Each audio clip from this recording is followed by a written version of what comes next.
step up and come together in this time of crisis and uncertainty to support the government of India and society at large in moving forward on nutrition. Robert, could I have the slide on the journey? Now, we live if you look at where India is on nutrition today with the National Nutrition Mission that was launched in 2018, which includes in it a set of high-impact evidence-based interventions, as well as a recognition that addressing underlying social determinants through actions in other sectors is really important for nutrition. You would think that this has come together with ease, but in fact, the journey of getting to this point on nutrition in India has been a long one. Very briefly on this slide and in visuals that you will find on the Nutrition Coalition's website, I want to remind us all that it has taken many, many people a lot of work working within their networks and working across networks to come to a point where under the National Nutrition Mission, we have a set of actions that a broad set of stakeholders is very comfortable with standing behind and truly supporting. The journey started of bringing sort of multiple very diverse stakeholder groups together. Began in 2006, 2007 with the launch of the NFHS 3, which in those days was a true wake-up call to India on the limited progress that had been seen at that time, despite very strong economic progress across India. From there until now, over different points in time, the nutrition community has come together, most prominently in 2009-10 under the stewardship and support of Professor M.S. Swaminathan, to launch what we then called the first leadership agenda for nutrition. In those days, it was new, but it emphasized the focus on the first 1,000 days. It emphasized a focus on a set of essential nutrition actions. It emphasized above all the role of leadership across society. And it seems funny to say it now, but it was really new to put these ideas out and to put them out in a common voice just about a decade ago. Over the years, many people have continued to come together. In 2014, we did a somewhat refresh of that agenda that fed through into many of the elements of the National Nutrition Mission today. And I particularly want to acknowledge, I think, the groups of stakeholders that have forced and sort of created multiple different conversations around nutrition in India that have led us to this point. It includes academics and development partners and donors and the government stakeholders who came together under the coalition. It includes a lot of civil society leaders and activists who pushed and pulled on the legal front and got the media to write a lot about nutrition. It includes media partners who have written sort of very forcefully and powerfully about nutrition over the years and continue to support that journey. And it includes many committed people within government who took sort of very substantial actions in different states. Why is coming together again and staying together so very important again at this point in time? I think we all recognize that there has been in a sense, and we were very comfortable with where nutrition was moving, and I think all the stakeholders in the system were working to support the National Nutrition Mission. But COVID-19 sort of has unleashed what I would call an unprecedented diversity of the kinds of crises that affect all the systems that affect nutrition. People's incomes, livelihoods, and food security have been affected. The delivery of health and nutrition programs has been affected. Social safety net programs have been affected. Education has been affected. At the same time, this set of crises comes in what I think is a fairly stable political systems and societal level of support to nutrition in India, which is what I think allows us to come together and allowed us to come together very quickly to launch the commitment to action that Dr. Sujit from the coalition will share with us. So overall, I think we have come together very well over the last many years. we have come too far in momentum and support for nutrition, our own support and working with partners around the country, to turn back or to see the clock turn back.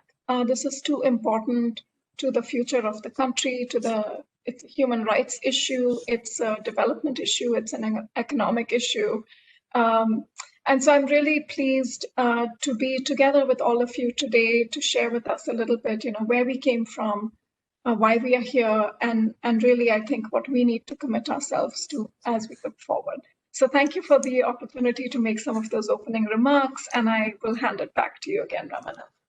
Thank you so much, Purnima. And, you'll notice that I didn't sort of give a long bio to you because I have a paper here with a whole list of their bio, and I don't know about what to put in. So once I introduce you, perhaps you could just take 2 seconds to just, say who you are and what you are. That would save me the trouble of reading out a, mile-long thing. Purnima gave us a view of where we've come from. And as she said, we've come we've come a long distance for us to even think of turning back. May I now ask Dr. Sujit Ranjan to sort of come in and sort of give us an overview of the nutrition commitment to action. I mean, what was that all about? Dr. Ranjan, over to you. Yeah, thank you very much, Ramananda. And I'm very emotionally attached with this commitment to action, and I'm very happy to see like all the people, all our friends, passionate leaders, those who are part of this commitment to action, they are present today. So this is I'll interrupt you for a second, Dr. Ranjan. You need to just explain one line about yourself. Okay. Because I deliberately left out the bios for everybody. Yeah. Good afternoon, everyone. And I'm Sujit Ranjan, and I work for the Coalition for Food and Nutrition Security as Executive Director. And this is a unique platform in the country where program leaders and the program managers, program passionate leaders are associated with this coalition. More than 500 country leaders are associated with this coalition, and I'm part of this team as a executive director. I'm very happy to be part of today's program. It's a commitment to action. I'm very happy to see all our friends here today. And we know this fact very well that India's national treasure is our people, and we cannot afford to neglect their well-beings and allow them to face hunger and malnutrition. So based on what Dr. Purnima was talking about, based on that, and we understand based on that, we all are decided to go for this commitment to action. And we know this fact very well in this pandemic. The spread of COVID-19 has impacted the health, nutrition, and livelihood and well-being of most vulnerable population in this country. The people, those who are most vulnerable, they are highly, they have suffered a lot and will have a lasting effect on the people. We also know this fact very well that there is no time. We cannot lose the time. This is the very important space for all the passionate leaders, the national government and the nutrition community. And we don't have time to lose because women are pregnant today, babies are being born, and every single day, and many more, including adolescents, the physical and mental development are part of the adolescent's life and going on. And we also know this fact very well that we have achieved a lot in the field of nutrition. This Poshan Abhiyan, districts program, we have achieved a lot, and we cannot simply afford backsliding on the momentum which has come up and the energy around the tackling malnutrition. So this is based on this background, this community, nutrition community in India, we have come together with this commitment to action, because already that call to action was mentioning about call to action in the year 2008 and 2014. So now this is the time to talk about the commitment which we are having. We are committed and how we are taking it forward to for a concerted, coordinated, and effective manner, and how we are going to handle this COVID-19 pandemic. And this commitment to action, this CTA, is a kind of engagement of broad range of stakeholders. It's not only this the people, those who are sitting here. Rather, we reached to the civil society organizations, our friends in corporates, the national and state governments. So, a broad range of stakeholders, they have signed this call to commitment. More than 184 people have signed this commitment, and they are working in the field of nutrition in India, and they have joined this force. So we are very fortunate that a large number of passionate leaders are supporting this call to commitment and this commitment to action. So we are fortunate to have their full support, and we are taking this forward with 6 important pillars, which we'll discuss later. Slide 2, the next slide.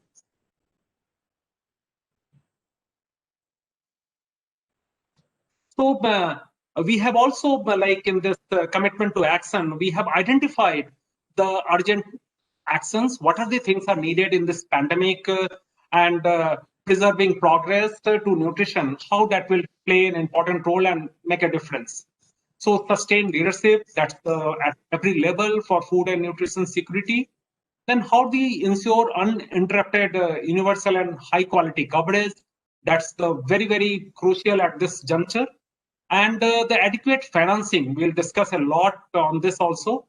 And the most important, it's not only like nutrition sensitive, rather how the nutrition specific interventions are very, very important to take care of, so that we can go for a sustainable nutrition security. And apart from that, the data is very, very important. So data culture, the data-driven updates, how the data-driven our programming, how that will be not a kind of add-on, rather it should be part of the system. And the most important, nutrition cannot be seen in isolation. The multi-sectoral approach is very much needed.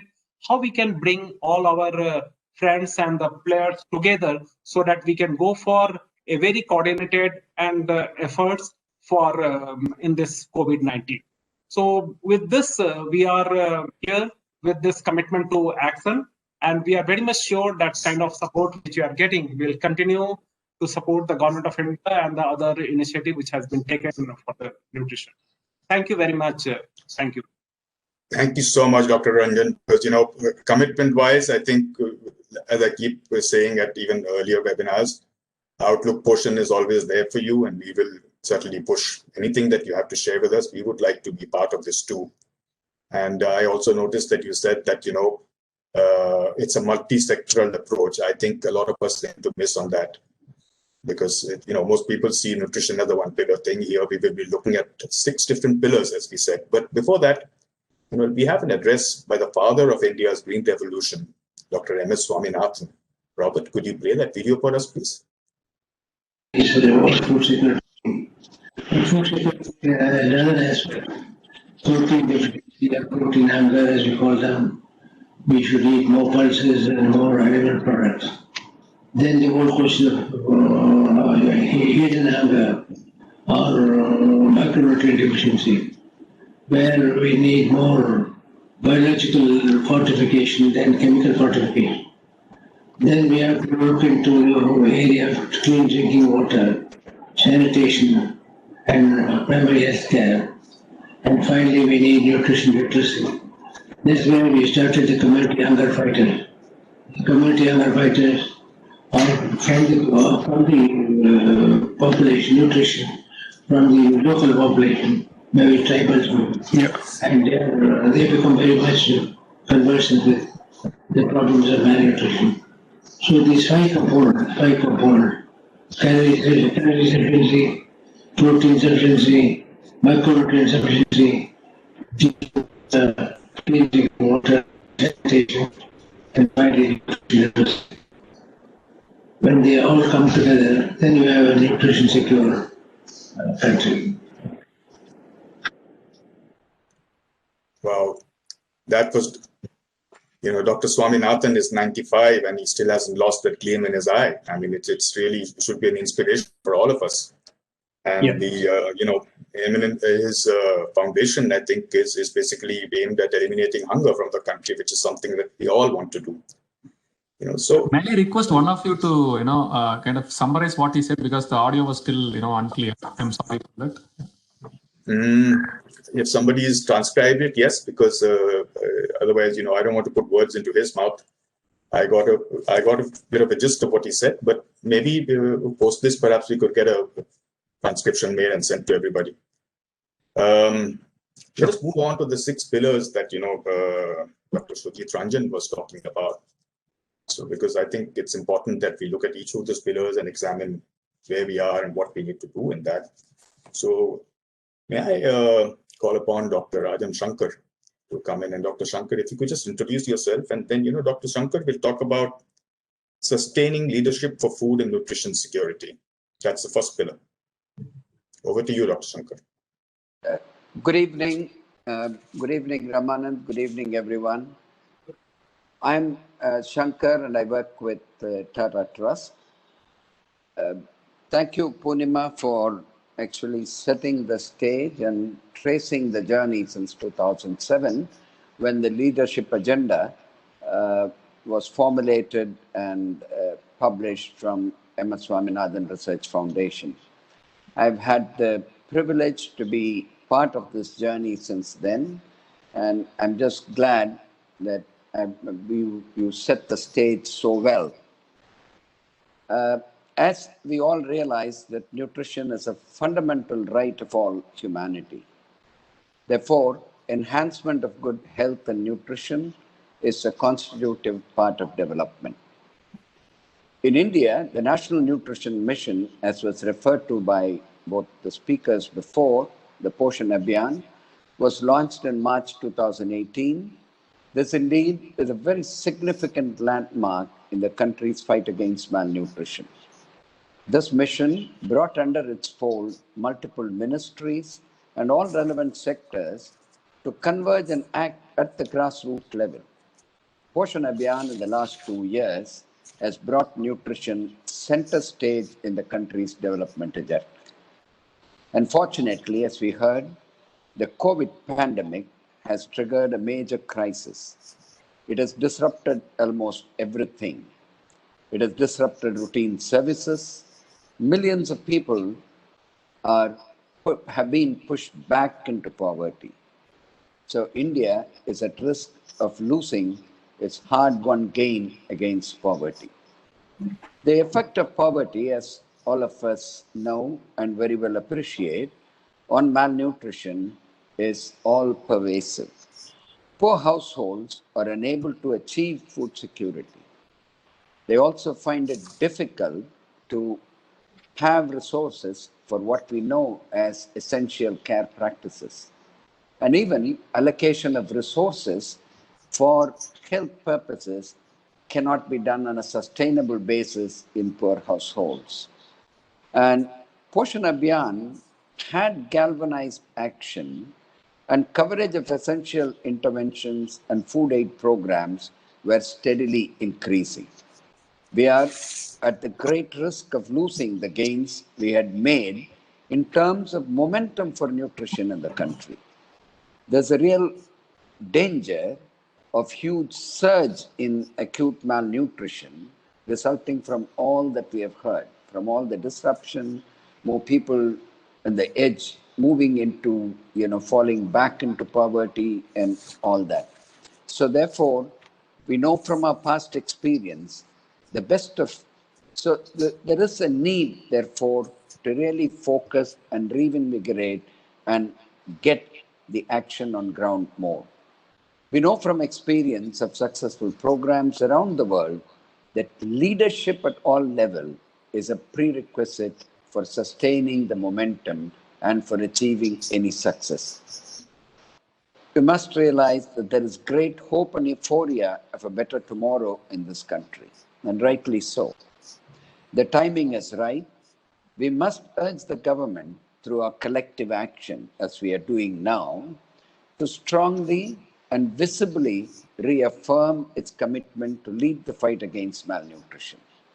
We know from our past experience, the best of policies and intentions have not found faithful implementation on the ground. Many of them have failed for lack of a clear plan and roadmap.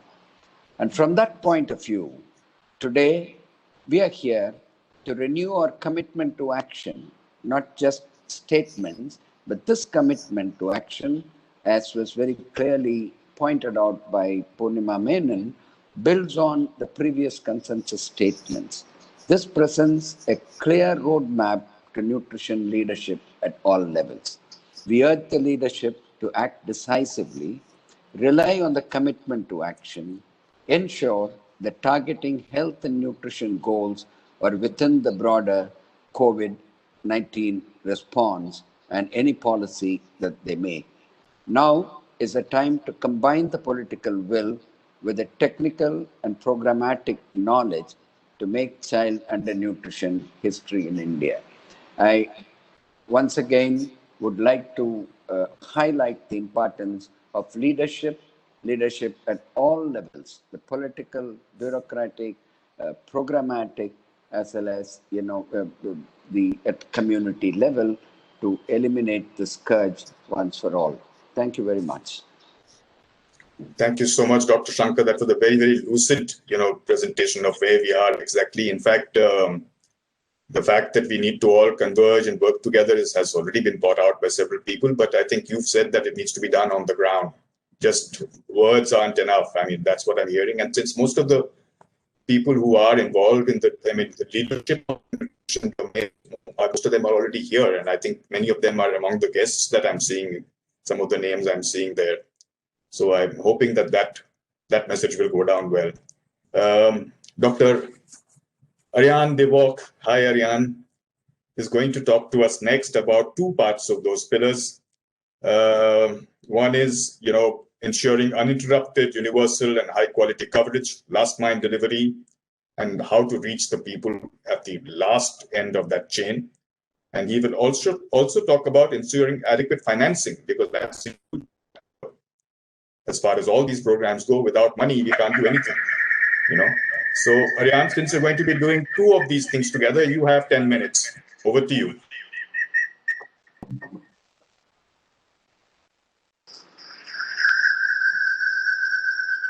Ariane?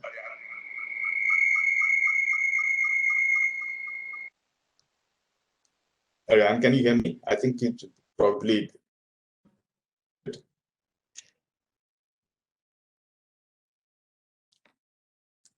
Ariane?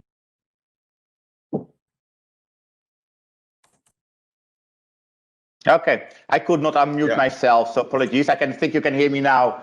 Yeah, we can hear you. This is a moment that you wonder, am I going to congratulate everyone here? Or is it more looking back and that we're gathering and recognizing that we're also gathered because there's a big job ahead? So first of all, thank you for having us here. My name is Arjan, I'm Chief Nutrition in UNICEF, and thanks to everyone being here. Congratulations for being here. The work has started, but a lot of work is still to go. If you look at the recent surveys done, you know that about half of all children under 5, they are malnourished. They are too short or they're too thin. They didn't have the adequate nutrients to grow. But also the immune system didn't grow well enough, and even their brain might have been stunted. They might have not full brain growth because of malnutrition. According to the Lancet article of last year, 1,900 children are dying every day with malnutrition as an underlying cause. According to Lancet articles this year, it's estimated that globally, COVID can further increase malnutrition rates with between 10, 15, even 20% in some countries. So we really know the context in which we work. However, when I've been in India now for quite some years, and I've been really amazed about what India can do. And I would say when it comes to stop child malnutrition, for me it's very clear. In India, it can be done. In India, it is possible to have children grow up without malnutrition. It is possible. India has the right policies. India has got the right strategies and the right programs to ensure that every child does indeed have the right start in life to fully grow and survive and be healthy and develop and have a prosperous future. even with COVID. I believe that in India, it can be done. And for me, the answer is there, Posh in Abidjan. Today we celebrate, or we recognize it's 1,000 days ago Posh in Abidjan was launched. And Posh in Abidjan is a promise to the nation, a promise to the children that every child will have access to a high impact intervention. And that is so crucial. It can be done in India, but we need full access to for every child to interventions like take-home ration, fortified foods, growth monitoring, supplementation with vitamin A or iron folates, promotion of better diets. And I would say India, we know what works in India. We know the policies. We have the right programs. We have the right interventions. But many of these interventions are not implemented the way it needs to be. We need 100% coverage of these programs. Every child, and especially the most vulnerable children.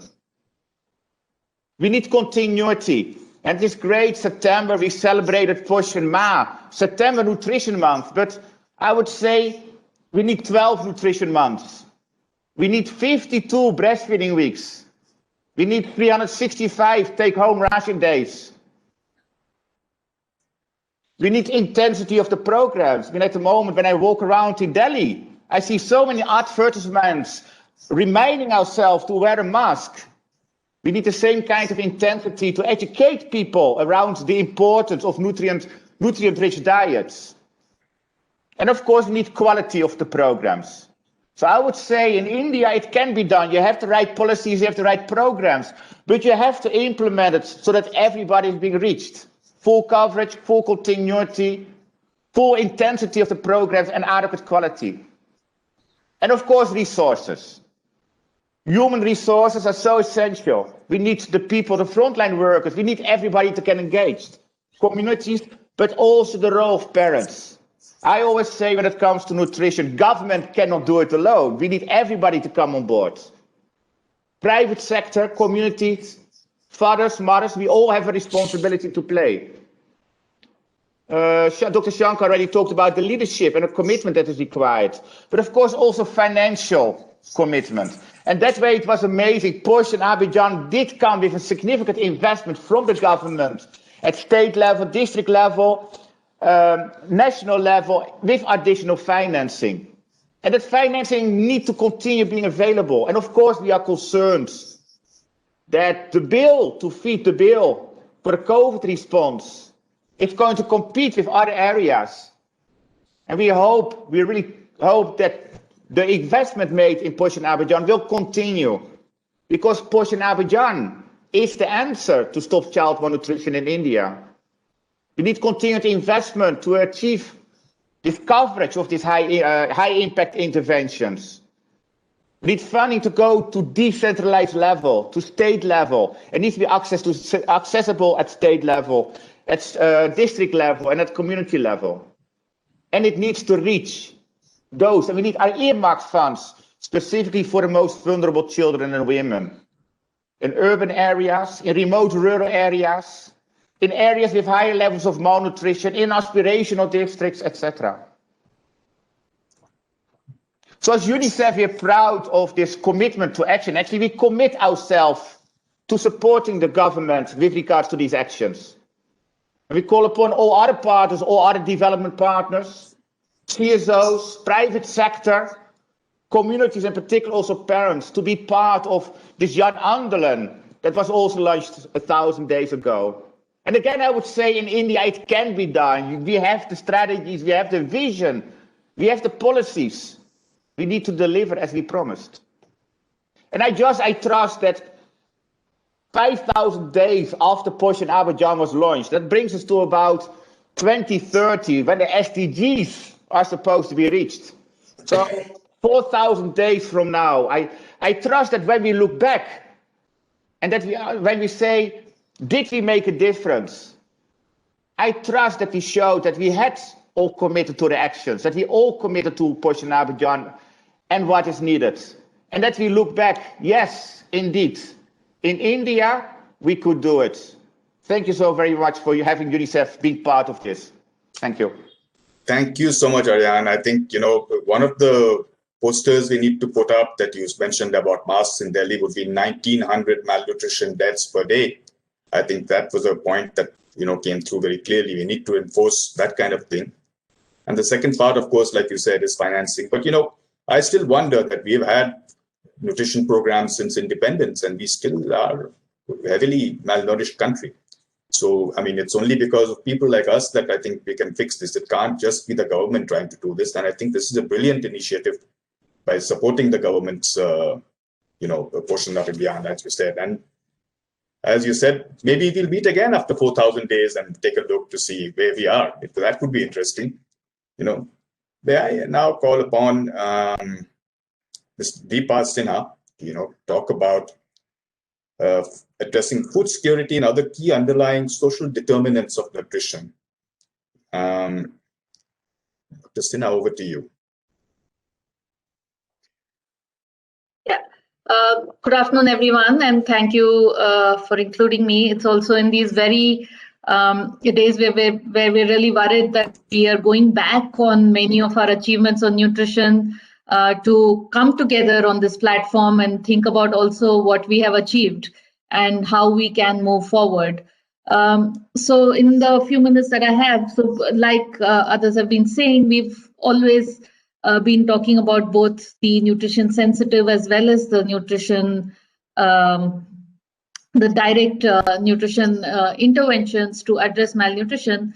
While we celebrate the Poshan Abhiyan, also we need to think of the current context, which is of as a result of COVID, where we are witnessing not just a pandemic and health-related crisis, but also an economic and food crisis, not just in India, across the world, but it's quite stark in India as well.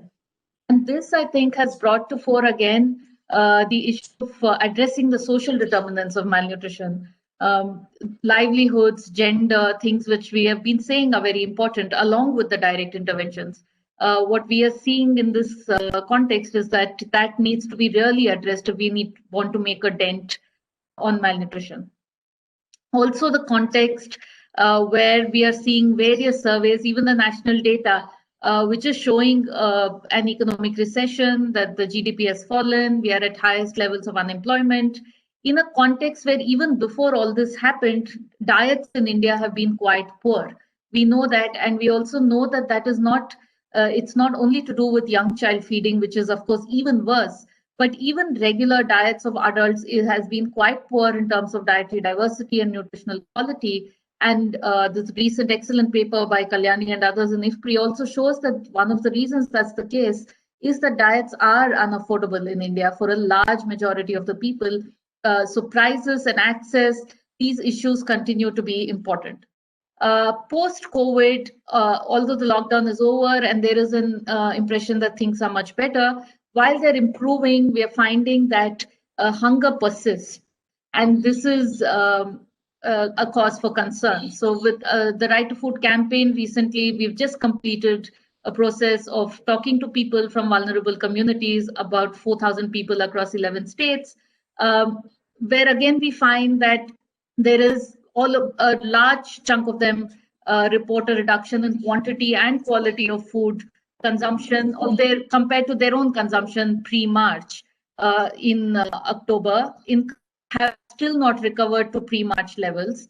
Outreach of midday meals and supplementary nutrition, very important programs for these extremely poor families, because it gives at least one good meal to the children, have also been very tardy in their implementation through these last 7-8 months, where only about half the children got anything.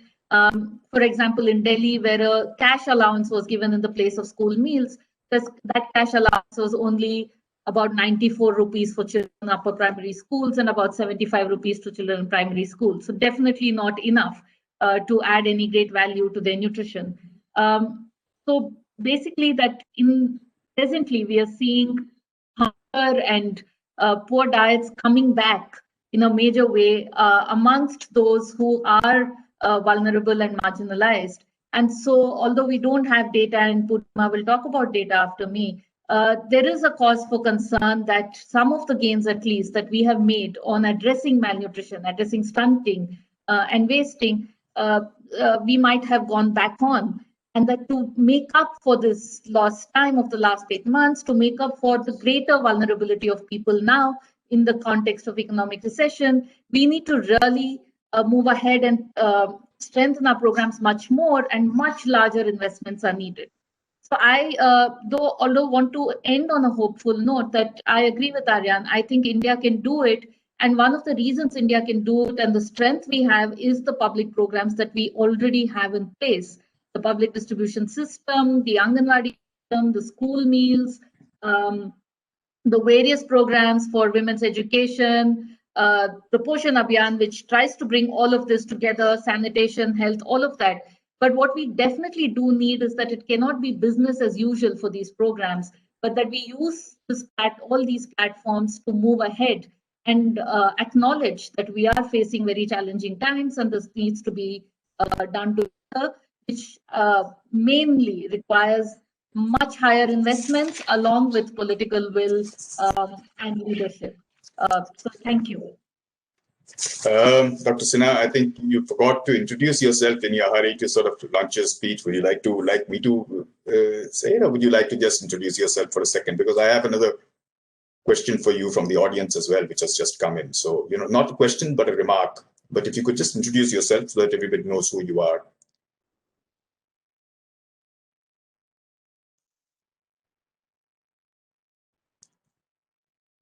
I'm sorry, your mic is switched off.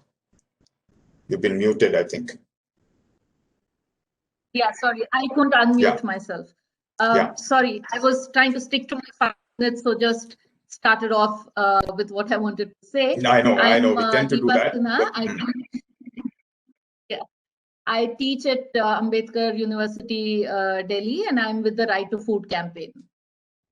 Right, thank you. And there's a remark that has just come in from one of our audience, which is just a remark which says that Dr. Sinha, you needed to talk about urbanization, migration, and climate change factors as part of the thing. But in 5 minutes, surely, just those few words itself would have taken up 5 minutes. So, but thank you so very much. Absolutely, I agree. Urbanization, migration, climate change, all of this would come into the larger social. Yeah. So, let's go back to the 5th pillar. And for that, we again have Ms. Purnima Menon coming in, and she'll be talking about data systems and evidence to inform India's nutrition journey. Purnima, over to you. Thank you so much, Ramanand. And I'm so pleased that, in this version or this iteration of the nutrition commitment to action, we really thought seriously about the need to consider data as a key investment area. And I want to say a little bit about why we think, this pillar is so important, and also why the investments in data are so essential in the context of the pandemic. So firstly, as I mentioned earlier, many of the systems that really affect nutrition and sort of affect the core of families in terms of poverty, health services, education, food, etc. Many of these systems have been disrupted. To sort of address those or to support households on that, a range of policy efforts have been launched. But at this point, the development community, and I don't mean just the government, I mean everybody who wants to help, is either flying blind or is trying to navigate through a patchwork of data. So without sort of having sort of very, strategic, thoughtful, and comprehensive data systems that can help inform, how we move forward in the context of a crisis like this, I think we're in a situation where both the depth and the breadth of the crisis, but also the impact, of the policy efforts, and I really want to acknowledge there have been a range of policy efforts, whether they be, sort of additions on the social safety net side, changes on, restarting of health and nutrition services. We are certainly seeing a lot of different things. There have been actions by civil society, but we just don't know, how deep or broadly people's lives have been affected. beyond sort of that immediate lockdown period, nor how well they are being reached by retooled policy efforts, and nor the impact of those policy efforts. So I think the investments in data are important for both reasons. They are intended to help the community move forward. I don't see the investment in data here as a finger-pointing exercise or solely an accountability exercise. The data should be for use, for people to help make decisions and target programs and amplify efforts where things that are really critical. Can I have the next slide, please? Now, in the context of nutrition, there's been a lot of work in the context of Poshan Abhiyan that actually helps us think about what is the data that we will need. Firstly, we have worked together with a range of different stakeholders, including and particularly acknowledging the role of Niti Aayog and ID Insight here, our partners on this. So we've developed a sort of very comprehensive framework of potential indicators that one might look at to track progress on. And we did this just in the context of Poshan Abhiyan. So there is this comprehensive indicator framework that's available.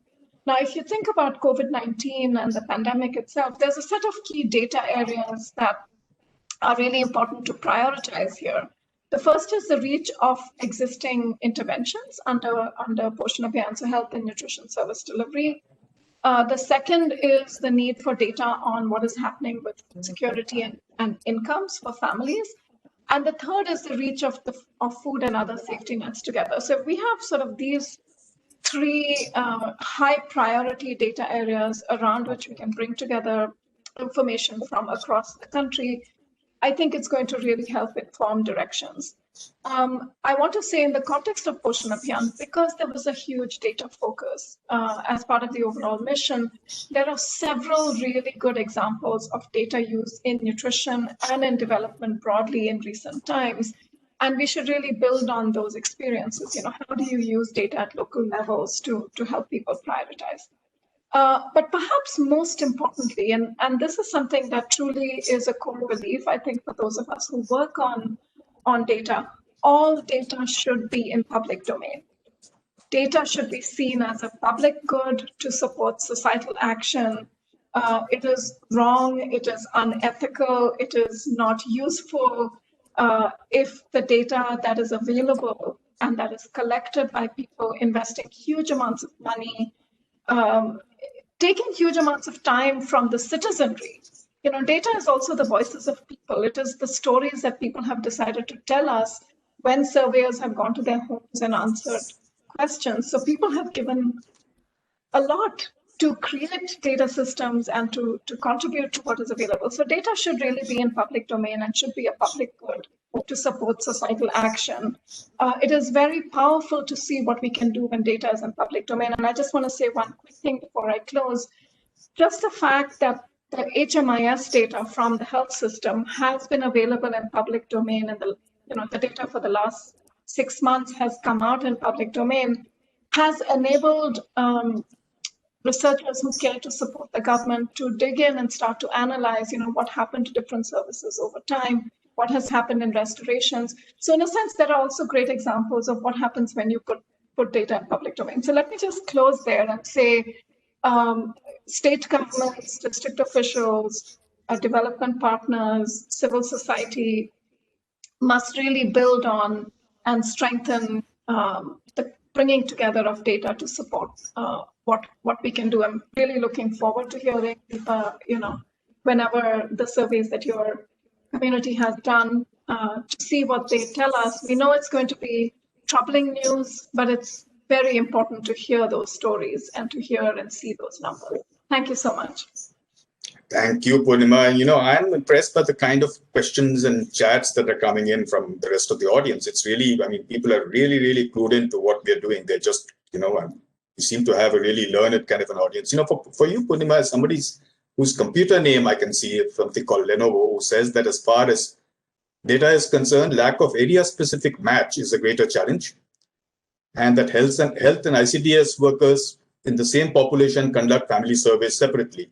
So there is a mismatch in service data, malnutrition monitoring, and that kind of stuff. So The argument being, is that data is more for submission at a micro level and not for local evidence-based planning. That's the argument that's being there. But there is somebody called Vikas who totally agrees with you, who says that data must be in the public domain, that it is the people's right. And, and I think all of us would agree with that. My only thing here with data is, we talk a lot about data, but data, as far as I know, use it or lose it. That's I think we must also understand, just having data is not enough. We need to be able to interpret it and work on it and things like that, But anyway, I think what I'm really impressed by the kind of questions coming in from the audience. Yes, me some too. of them, me too. Really good ones. Thank you all. We should try and capture some of these in reporting out on this event. But yes, we fully agree with you. Yeah, really amazing points on administrative data, on data and public domain, etc. Thank you. And let me sort of come to the last and the final pillar. And I know Alok has been sitting there very patiently for a long time. He's been, listening to all of us very intently. It's not easy being the last person, because either you find that somebody else has already said what you wanted to say, or that, you have to do it on the thing. But Alok, I'll give you an extra minute just because of your patience. But Alok is going to talk to us about bringing it all together through multi-sectoral action and systems. So over to you, Alok. You can hear me? Absolutely, yes. Thanks. I'll just wait a second as Robert is putting up the slide. Thanks, Robert. Good day, everyone. Thanks, Raman, for asking the question and giving the time on this. Really excited to be here along with everyone on this commitment to action to nutrition. I'm Alok. I lead the nutrition program at Bill and Melinda Gates Foundation for India and for the region. Before starting, I'm kind of wishing all of you safety and health in this unprecedented times of pandemic. There are two pictures on this slide that you see to start with. 2 is equal to 17. My 8-year daughter, she would tell me that, Dad, you really don't know your maths when you're saying 2 is equal to 17. But I really love this in terms of nutrition, which sits into the SDG 2 of Sustainable Development Goal that world over everyone is talking about, is something which contributes to us achieving all the other 17 SDGs at the same point of time. And also when you look at interventions spread across so many aspects of SDGs, all collectively also help us achieve a better nutrition status. So yeah, mathematically 2 is not equal to 17, but I would say in terms of the nutrition, for us to achieve what we all aspire to achieve for nutrition, 2 is equal to 17. In terms of investing in nutrition interventions, it benefits us to achieve all the 17 Sustainable Development Goals. And the second thing that you see here is an hourglass where everything which is on the upper half of the hourglass, it needs to pass through that one point in the middle and go to the lower half.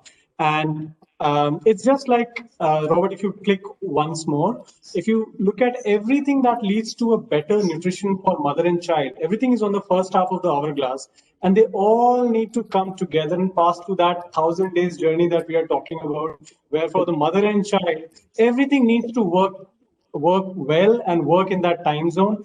And when things fall down in the second half of the hourglass, that is also quite interesting, because a proper nutrition can end up letting you have a better education, better your economic abilities in terms of based on your cognitive development, your physical status, what you are able to achieve. So what you have in front of me here is the framework for nutrition and development, which was it's almost 7 years back now. The Lancet 2013 came out with this. And I think it's still so very relevant for all of us who are looking at finding solutions for nutrition. And if you see on the left side, it brings all the nutrition-specific interventions, like Professor Swaminathan mentioned, Sujit mentioned, and some of the other folks mentioned about nutrition-specific and sensitive interventions. It's interesting and amazing if you look at this entire list of nutrition-specific and nutrition-sensitive. Almost all of these in one way or the other are very high on the priority from the government side, from various ministries that they're looking at different programs. Nutrition specific, you see programs around National Nutrition Mission, the Poshan Abhiyan that we have since 2018. If you look at the Anemia Mukt Bharat, if you look at the full focus on the fortification that's being driven with FSSAI, all those on the left side, you have massive programs supporting all these components.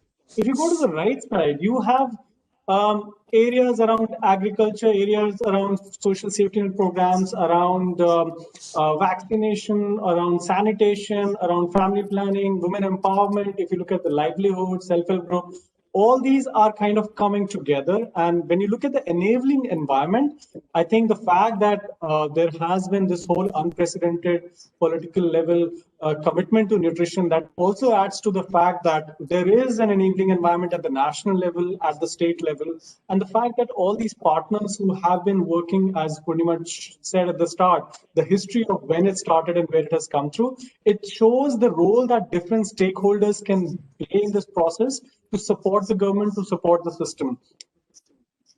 If you see the top bar, it also highlights like what impacts it has in terms of a good nutrition, what it benefits around the morbidities and mortalities. And just as we know that under 5 mortality nowadays, there is so much talk about immunity, better health, and how to prevent ourselves in this time of pandemic. And how much a better nutrition can play a role, not just right now, but from the overall perspective. Almost 50% of global, if you look at under 5 mortality, almost 45-50% of that, and in India it is upwards of 60%, is attributable to one or the other form of undernutrition. So that speaks a lot about what impact we can get in terms of morbidity and mortality if we can address the burden of undernutrition. And of course, we want India to be digital India, and we want to have a stronger workforce. Everything can be impacted if we have the demographic dividend of a well-nourished individual, and we have the demographic dividend of a healthier population with us. But at the same time, going to my second point, which is the systems approach. This was the multi-sectoral approach. And when you look at the systems approach, I think this is an aspect around nutrition which has really not learned a lot globally from the way health systems has been working, or many of the other systems has been looking at addressing their areas of programming in a systemic approach. What I mean by that will come on the next click. Robert, thanks. So when we look at the health system strengthening approach globally, when we look at the WHO's framework, people look at addressing that under different heads. Can we look at nutrition as well? The behavior and demand side work, many things comes over there. We have the Jan Andolan that is kind of working at that aspect. The service delivery is another aspect which a huge focus comes through, and Poshan Abhiyan talks about it, focuses on those. At the same time, there is this whole aspect of policies, governance, accountability, financing, human resource. How much are we looking at addressing and strengthening these remaining aspects, which in absence of which what we end up achieving at the end would be way less with all the money and all the investments that have been done, unless we have better capacitated human being, if we have better accountability mechanisms put in place, the data system that Purnima talked about, how do we use it at that level? And here, as you look on the sides, it's not just something that needs to be looked at from ICDS perspective. It is equally relevant from the health systems. It is equally relevant to look at this from the social protection systems. India is fortunate to have a PDS program, a midday meal program, an ICDS THR program, and countries want to learn in terms of how we have such well-defined programs in terms of social safety net programs, in terms of the thinking around these programs. But all of them can really impact much more on nutrition from these perspectives, and also the implementation across national, state, district, and community level needs to be strengthened. Last point, Robert, if you can click the last one. Yeah, is if you look at this aspect, the right side, huge component of our work focuses on delivery of services, the second last row, and the impact it brings onto the maternal, infant, and child nutrition behaviors practices. Very limited focus has been there in terms of what will drive the system to deliver in terms of the capacity building of the folks at different levels, not just at the level of frontline workers, but from the national to state to district to block, the supervisors who are there, their capacity, are they really providing the support that needs to be provided? The quality, I think we do everything, we implement everything, we have a high coverage of every intervention, but if those are not of high quality, I think the impact that we'll achieve would be way, way minimal than what we should achieve. Purnima talked about the use of data and how critical that is, but at the same time, enabling environment in terms of financing that Aryan touched upon, supply chain strengthening and all that. And last but not the least, the evidence to policy to action. I think many a times people talk in silos about evidence, people talk in silo about policy, people talk in silo about implementation. But that whole continuum from evidence to policy to action also needs to be there. So I would kind of stop over there from saying the fact that if you look at the whole nutrition scenario, it's an investment we must all make to give every woman and child the opportunity they need to survive and thrive, especially in the times right now in the pandemic, to ultimately achieve the belief that we all have around all lives having equal value. Thank you. Well, thank you. And I noticed that your 2 is equal to 17 has really taken off. You have a whole bunch of people saying that, maths and I anyway meet by accident. So I was still trying to figure that one out. But at least a lot of people say that, they've understood that. So that's a great thing. And I think, the point that you made about there being a sort of an enabling environment, which really a lot of us don't seem to realize. It's very, very important that we have that. Let's with that we come to the end of the 6 pillars that we have had to discuss, that we had to do. But let's move on to something a little bit more different. We were talking about nutrition champions that are present here, but let's bring on some nutrition champions from across the world, some really top-notch ones. I think, Robert, would you like to start with Dr. David Nabarro? If you could play his video. Dr. Nabarro is the Special Envoy of the WHO Director General on COVID-19. He's the co-director of Imperial IGHI and Strategic Director, and from the Systems for Sustainable Development. Dr. Nabarro.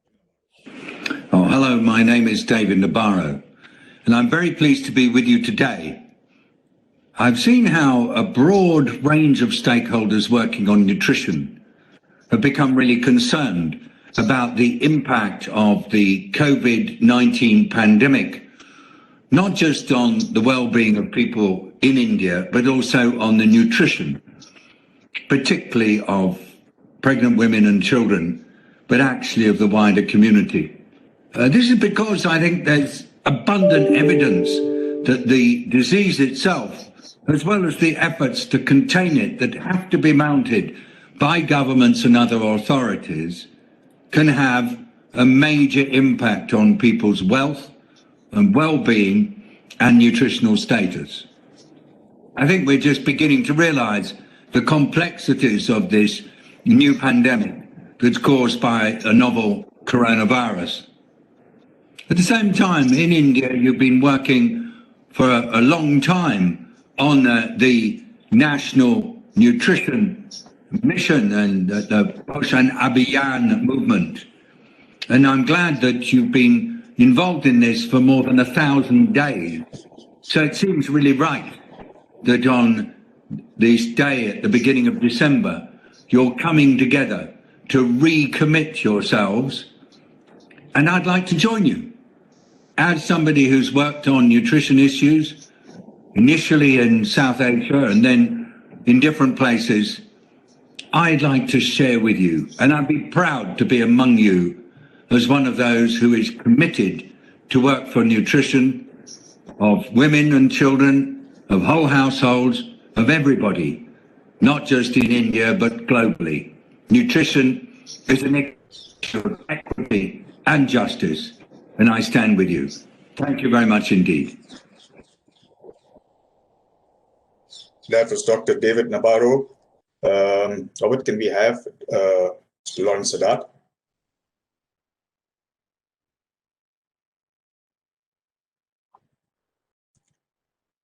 Dr. Lawrence Sadat is the Executive Director of the Global Alliance for Improved Nutrition. Hello, everyone. My name is Lawrence Haddad. I'm the Executive Director of the Global Alliance for Improved Nutrition, or GAIN. We need to stand fast for nutrition and stand together for nutrition in these really difficult times. We know that with lower incomes, disrupted health services, disrupted food systems, it's going to be really hard for people on low income to get access to all the things they need for good nutrition: food, care, health, water, sanitation. Luckily, the Indian government and Indian civil society and Indian researchers and Indian businesses are strongly committed to maintaining and improving nutrition even in these difficult times. We at GAIN are committed to be standing with you, working with government to help large-scale food fortification reach everybody who needs it so they can get micronutrients, helping small and medium enterprises to keep going with small grants and technical assistance, and helping keeping food markets open and working and functioning to get nutritious food at a low price in a safe way from markets to people who need it. We need to all stand together to fight COVID-19 assault on nutrition. Remember, everybody, if the virus is the enemy, people are the solution. And for healthy people and resilient people, we need good nutrition.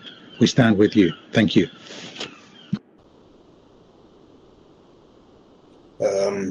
Robert, could we have the next video, please? That's I think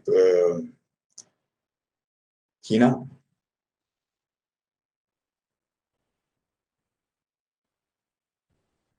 Robert.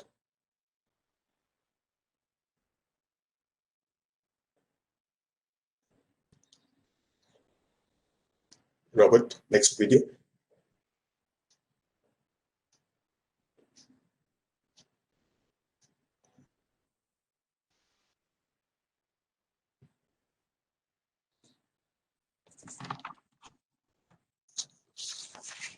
I think Robert may have. Well, okay, he's there. विकास क्षमता को unlock करने और पूरी तरह से दोहन करने के लिए अच्छा पोषण आवश्यक है। मेरी सरकार इस बात पर विचार कर रही है कि सेवाएं और आर्थिक गतिविधियों में कोविड-19 से संबंधित व्यवधान उन लोगों को खतरे में डाल सकते हैं जो भारत ने अपने बच्चों के पोषण के सुधार के लिए किए हैं। ऐसे अभूतपूर्व और परीक्षण समय में हमें अपने बच्चों और महिलाओं की पोषण संबंधी भलाई सुनिश्चित करने के प्रयासों को आगे बढ़ाने के लिए सभी हितधारकों, विशेष रूप से सभी निर्वाचित प्रतिनिधियों की आवश्यकता है। मैं अपने साथियों और इस देश के नेताओं को आग्रह करती हूँ, सभी स्तरों पर, राष्ट्रीय, राज्य, यहाँ तक कि जिला, ब्लॉक और गांव स्तर पर अपने प्रयासों को फिर से सुनिश्चित करने के लिए कि सभी छोटे बच्चे, किशोर महिलाओं को स्वास्थ्य देखभाल और पोषण के लिए सभी सेवाएं यानी कि भोजन और सूक्ष्म पूरक तत्व प्राप्त हो रहे हैं। सभी बच्चों की वृद्धि की निगरानी की जा रही है और सभी देखभाल करने वालों को ये पता है कि अपने बच्चों को कैसे खिलाना और उनकी देखभाल कैसे करनी है। आइए हम सभी मिलकर अपने बच्चों और माताओं की पोषण सुरक्षा सुनिश्चित करने के लिए खुद को फिर से प्रतिबद्ध करें, खासकर अभूतपूर्व संकट के इस समय में।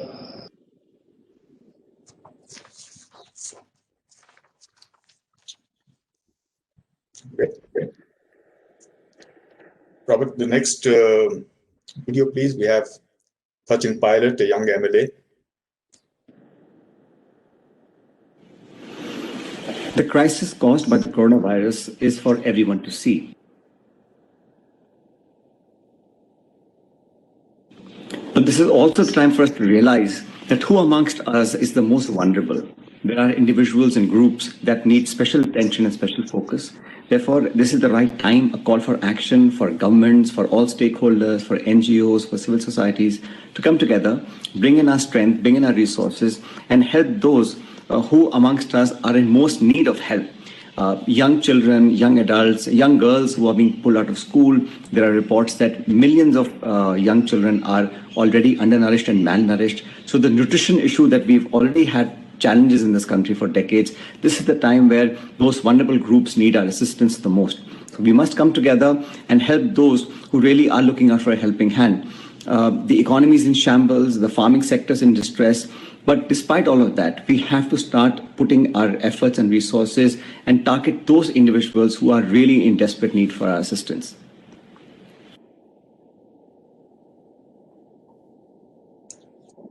Okay. Robert, A.R. Nanda is the last one.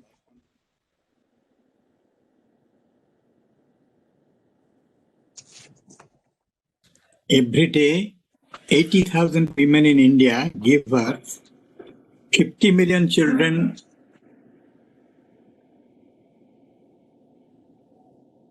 under 2 years of age need to be breastfed, and millions of adolescent girls need nutritional attention.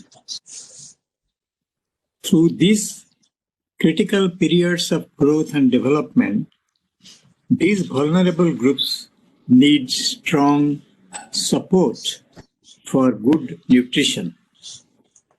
This can only be assured through continued efforts at delivering the Poshan Abhiyan's interventions at scale.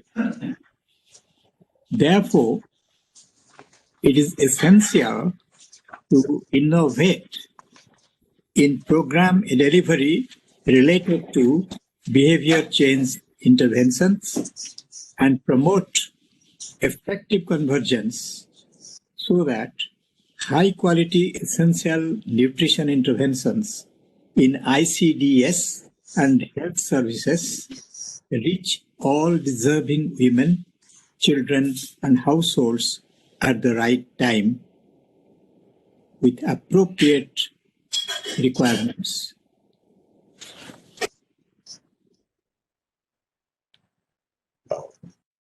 Thank you so much. With that, we're almost coming to the end of today's session, though I think answering all the questions that have come in will take another day or two. I don't think we'll be able to answer them all today. May I now call upon Mr. Dr. Chandrakant Pandav, former head of department at the Center for Community Medicine, All India Institute of Medical Sciences, to deliver the closing remarks. Dr. Pandav, over to you.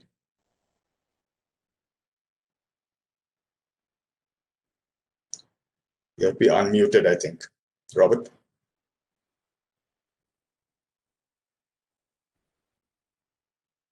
Dr. Pandav, is there a unmute button on your screen somewhere? Yeah, can you hear me? Now we can hear you. Yep, we can hear you now. Okay. Namaste, namaskar, namaskaram. As always, Purnima, we had an exciting 2 hours, 2.5 hours discussing about nutrition. Purnima, you're a wordsmith. You carefully chose the word commitment. Now, there's a difference between involvement and commitment. You'll ask me what's the difference? It's right as the English breakfast. You know, when you have English breakfast, it's right at the breakfast table. The typical English breakfast has a sunny-side omelette, your marmalade, jam, brown bread, then your sausage. So in laying of the eggs, hen was involved. Hen laid the eggs, but she was still alive. And in making the sausage, the pig sacrificed its life. That's commitment. So that's the difference between involvement and commitment. David Hatchell taught me that many years back. Number 2, I think I come from a very strong minority that this now in Corona-19 or COVID-19 is a pandemic of fear. I'm a public health specialist. I've been looking at it for a very long time. It's a pandemic of fear. I've never seen in the history of public health, since the beginning of the civilization, that the world's attention is drawn to 2%, where a disease causes 2% mortality and 98% is totally ignored.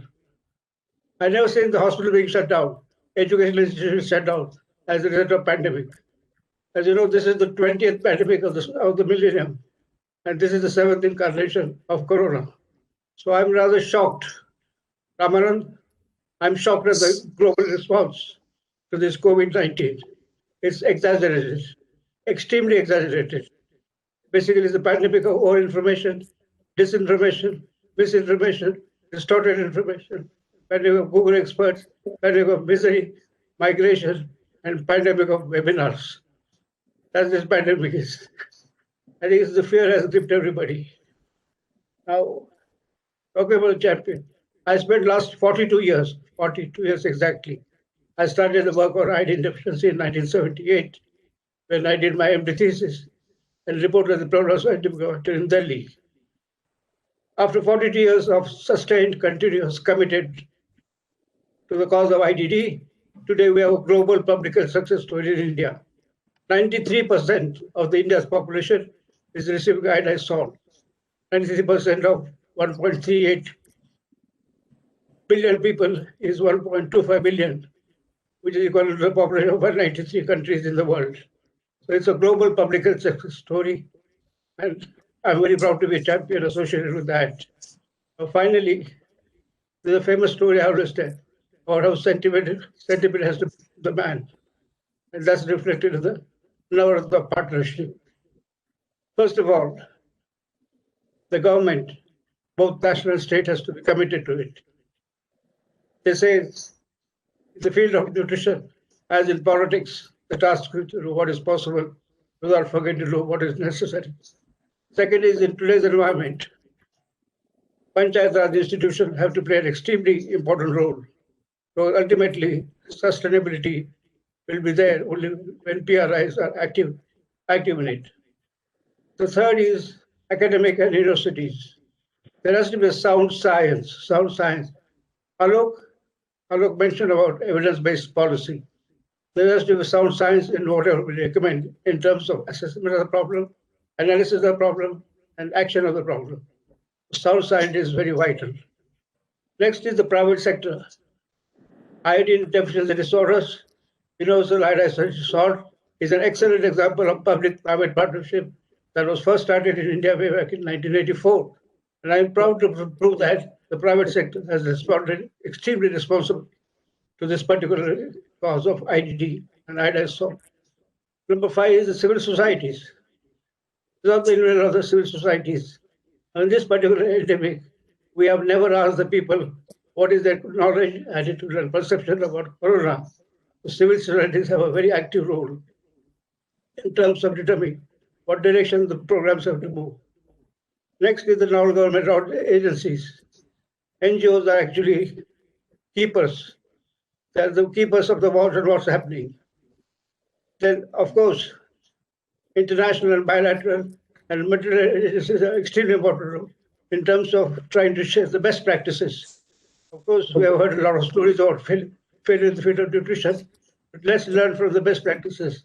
There are success stories in a very different setting and different countries. Let's learn from success. I think in the field of nutrition, we seem to be very shy of learning from success. Media. I can't give a better example how media has exaggerated the current COVID-19 pandemic. The media has blown it out of proportion. 9/10 of the space in media is occupied by COVID, both in media and electronics, print, and you name it. 9/10 is COVID-19. It's incredible. I wish this media uses its strength in terms of addressing more important health and nutritional problems. Next is the constitutional bodies. They also have an important role in terms of making sure as watchdogs of the program. And finally, I would say that in the civil societies, I come back to 5 A's. 5 A's, A for apple. Let's learn the ABCD again.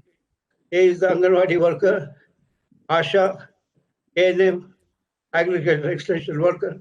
And finally, my mother tongue is Marathi. So the rest of it was the local women. We weren't able to sustain the program, especially in current of COVID-19.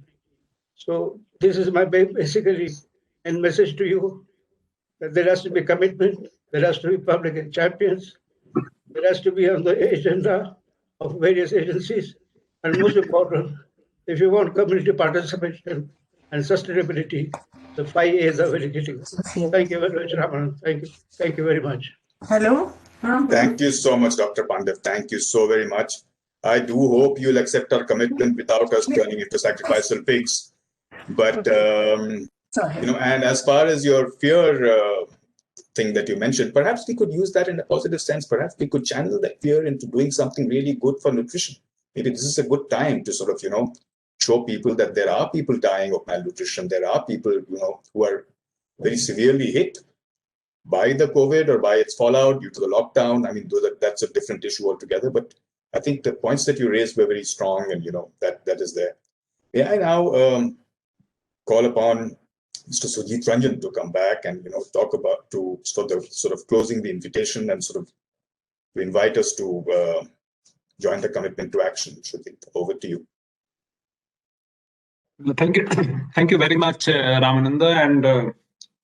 And today, it's a wonderful learning session today, aided by rich presentation, inspiring video, great participation, and a clear roadmap for renewed collaboration. So on behalf of nutrition community, I would like to express my gratitude and a big thank to Dr. Purnima, Dr. Aryan, Dr. Alok, Dr. Rajan Sankar, Dr. Deepa, Dr. Chandrakant Pandav, and all inspiring our nutrition champions for sharing the key areas of urgent action and inspiring us to come together for renewed commitment to action for nutrition in our country, India. Dear passionate leaders, our country is not just battling COVID-19 outbreaks, but also fighting existing undernutrition. And we know this fact very well, that India's leadership in many fields is recognized globally. Therefore, on behalf of nutrition community in India, I urge all of you to join the commitment to action, this CTA, at all levels to maintain a strong focus on nutrition in these unprecedented times and support the existing interventions under the Poshan Abhiyan. We can collaborate to identify state, district specific areas of action, plans for specific activities, by further strengthening the focus on improving nutrition through a leadership and coordination mechanism. I also request all our passionate leaders to post videos of their engagement towards this CTA commitment to action. This is a time, this nutrition community, this is a time for nutrition community, and this is the cause is calling all of us. So we must join hands to make a difference. And I'm sure together we can make a difference. So thank you very much once again for your active participation, and we are part of this journey and we'll make a difference. Thank you very much once again. Thank you so much, Dr. Ranjan. We still have a bit of time, so I'll just check once with with Purnima or would you like anybody else from the audience to sort of chip in and say something? Ramananda, we are having Dr. Sheila Beer today here, and Sheila Beer is the part of this journey from the beginning. He was part of the call to action, and now this is call to commitment to action. So it would be great if we would like to listen, Dr. Sheila. Yes, Dr. Veer, if you're there, let's have you. You'll have to switch on your. Yes, there you are. Thank you. Can you hear me? Yes, we can hear you. Yes, we can hear you. Yes. Thank you. Thank you for this opportunity to join you all on this commitment to action. I think what is, as I would put, so beautiful, I would say, maybe, that we are all committed together and speaking the same language with the same focus. In good old ages, I think we all spoke very parallel. I think we have all come together. We have evidence, we have policy, we have data, we have commitment, and we have convergence. So let us all work towards making it a reality and reduce malnutrition in our country with a commitment and with the political support that we have of Poshan Abhiyan. Thank you very much. Thank you so much, Dr. Veer. I think Dr. Pandab wants to say something. Okay. Yeah, go ahead. I think if you would like to say it. Yeah, thank you very much. I just want to share with you, in the COVID-19, CNBC is a television channel which had called me for an interview along with Dr. Naresh Treha. So I'm doing self-promotion here. So please go and see the video, CNBC 18. We will certainly do that. We will certainly do that, sir. The main message that I wanted to give you is the story of the triangle that moves the mountain. And I applied it to the COVID-19 situation. The three angles of the triangle are science, statesmanship, and society. Depending on the time, I can elaborate on it. Raman, Sir, we will listen to it in the video in your thing on speech. Don't spoil the suspense for us. Okay, We'd rather watch you on TV. No. We'd rather watch you on TV. Yeah. Okay, thanks. Thank you very much. Purnima, is there anything else? Do we still have a bit of time, or would you like to sort of, close this with? No, nothing from my end. I think, we would like to thank you for your support, but also I would like to extend a thank you to the broader media community, who I think has also been very supportive of a lot of work on nutrition. And so, I encourage people to continue to cover stories, continue to, build out storytelling and work around nutrition, around the 6 pillars here. There is plenty to dig into and plenty to write about. But I should hand it over to Sujit to close us out fully. Thank you again. Nothing from my end. Okay. So, Sujit, if you would like to close it, or can I sort of close it for you? Because if you're closing, I would just like to say, one sentence, all the people who are gathered here. The only thing that my takeaway from this whole thing is that, given the people and the kind of commitment I'm seeing here, nutrition is in very good hands. I think that we can all be rest assured on. If you can actually do the kind of things that we've just discussed here, I don't think we have much really. Of course, there always will be concerns, but with the kind of commitment that I'm seeing here, and from the audience, I really would like to, give a huge shout out to the audience here for being such a wonderful audience, because they've been, really pinging us with questions and remarks and everything. And also, of course, to Robert, because, Robert, thank you so much for keeping us all together in one place. And I think with that, would you like to close it, Sujit? Yeah, thank you very much, Ramananda, and thanks for all your thanks for the support which we all our friends, all our well-wishers, and we know this fact very well that India is at historic juncture with respect to child nutrition and its position in the world. So, this kind of support which we have received, it's a very, very valuable, and I'm very happy to see that all our are here today, and we will take this journey together, and we will make it happen with this kind of passion and the support. So thank you very much for joining this webinar and joining this launch. And this launch is not the end lap, that is now the going to start a journey and going to start the road. So thank you very much once again to everyone. With that, we come to an end.